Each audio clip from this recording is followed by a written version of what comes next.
In the summer of 1944, Allied forces planned an audacious amphibious landing on the beaches of France. It involved hundreds of ships, hundreds of thousands of men, and meticulous planning.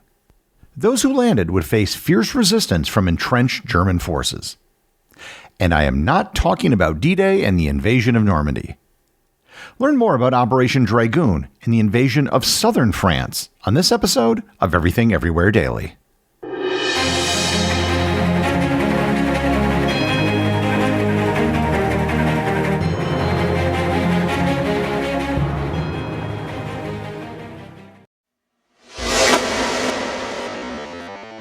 In 1944 was a very busy year for the Allies. There were several major operations that year which historically have garnered most of the attention. Operation Overlord, of course, was the major event of the year as it finally opened up a second front in continental Europe. Operation Market Garden, which took place later that year, was the largest airborne operation in history. And the Battle of the Bulge in December became one of the most famous battles of the war. And I've previously done episodes on all of these. However, another major operation took place that year, which is often overlooked. Operation Dragoon. Whereas Operation Neptune, the first phase of Operation Overlord, took place in Normandy, Operation Dragoon took place on the southern coast of France. Normandy had been chosen as the main Allied landing point for the invasion of Europe. It had to be within easy reach of England, or else it wouldn't have been feasible to support. But by early 1944, the Allies faced a crucial question. How could they most effectively apply pressure on Germany while supporting the primary invasion of Europe? The answer lay in opening up a second front in France, but not just any second front, one that would serve multiple strategic purposes simultaneously. The idea of an invasion of southern France actually began at the Trident Conference in Washington, D.C. in May of 1943. Initially, the plan was to conduct the invasion of southern France simultaneously with the invasion of Normandy.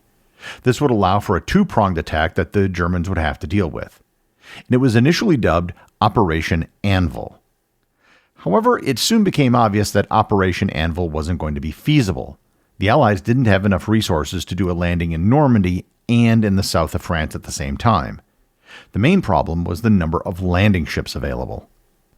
While he initially agreed to it in 1943, by the time 1944 rolled around, Winston Churchill famously opposed the idea, preferring to concentrate forces in Italy and potentially the Balkans.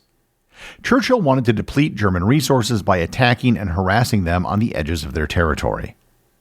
He also worried that diverting troops from the Italian campaign would slow progress there, where the Allies landed back in 1943. However, American military leaders, particularly General George Marshall, strongly advocated for the invasion of southern France. They understood something crucial.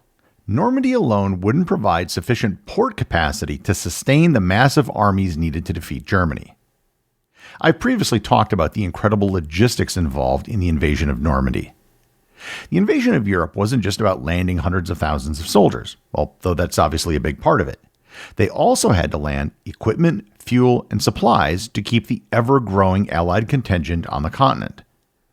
Initially, the Allies built what were called mulberry harbors. These were temporary portable harbors built by the British. They only intended to be used until they could control the largest port in Normandy, Cherbourg.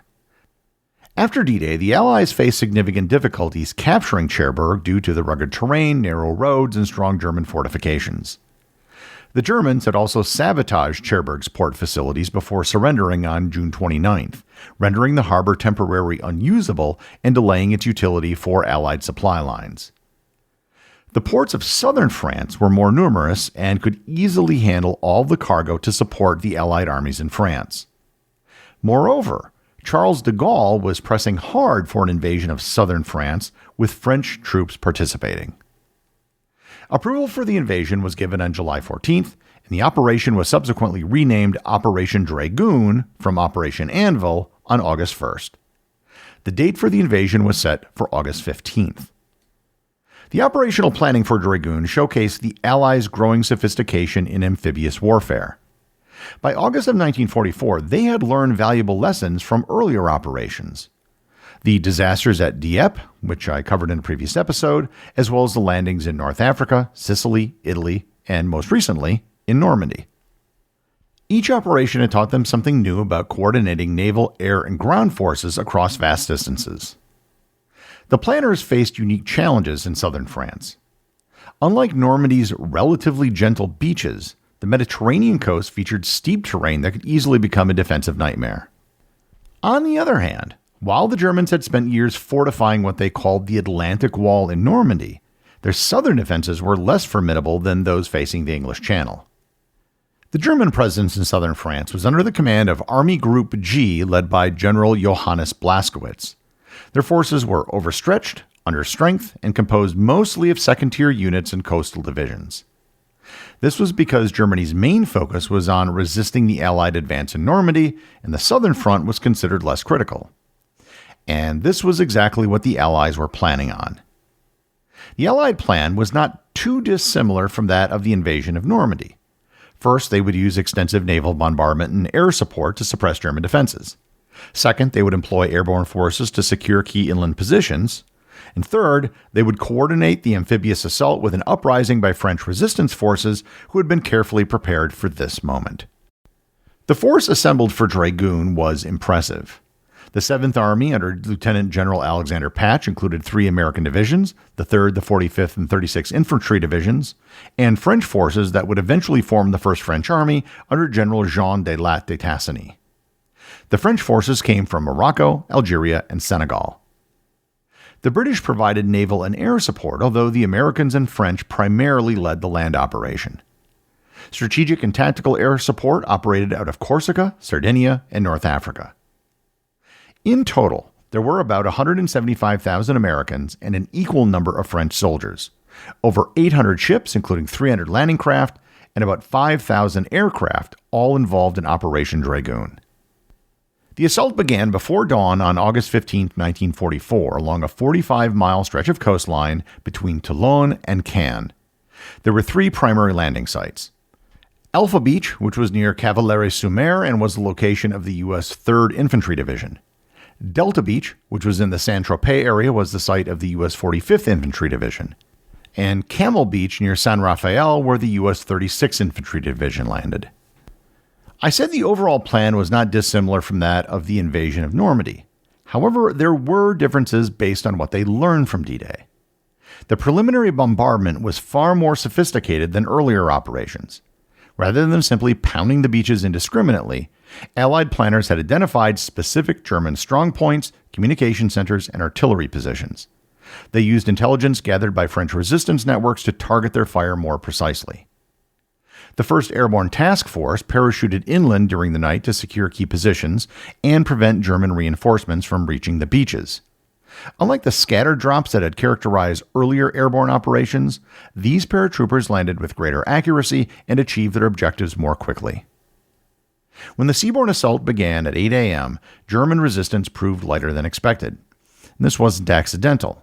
It reflected the success of Allied deception operations and the German strategic predicament. With the Normandy front consuming enormous resources and the Eastern Front demanding constant reinforcement, German commanders in southern France had relatively few high-quality troops available. By the end of the first day, the Allies had established beachheads on all 3 beaches.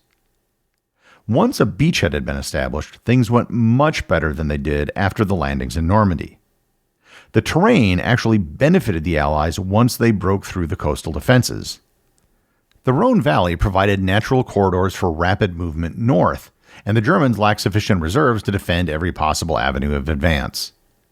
The port cities of Toulon and Marseille fell much more quickly than anticipated. Toulon surrendered on August 28th, and Marseille fell on the same day, providing the Allies with major port facilities they desperately needed. The initial plan was actually to take those cities in sequence, but the campaign was going so well that the French were able to split their forces and take both cities almost simultaneously.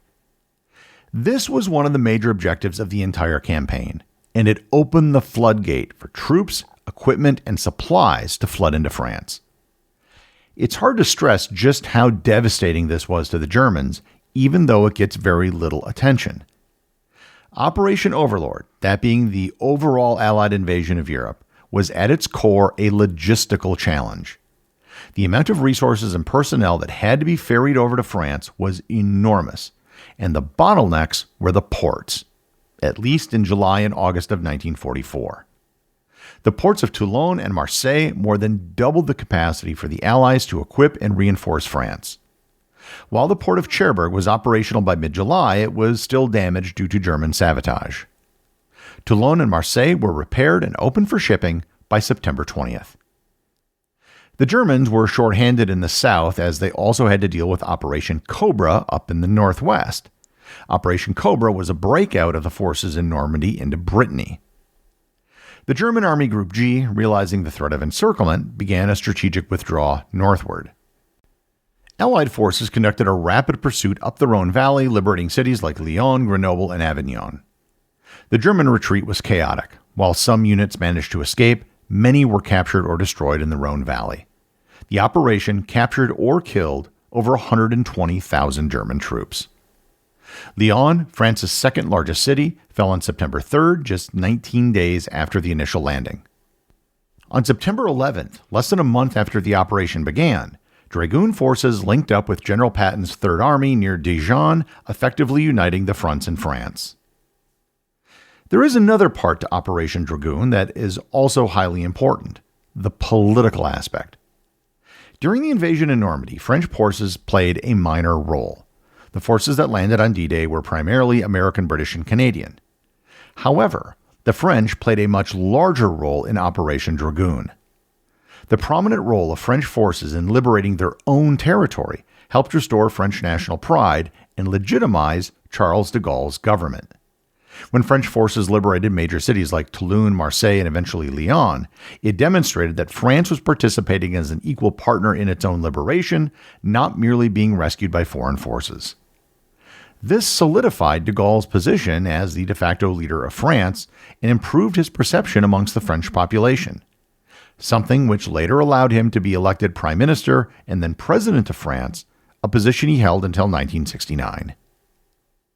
Operation Dragoon has been called the Forgotten Invasion.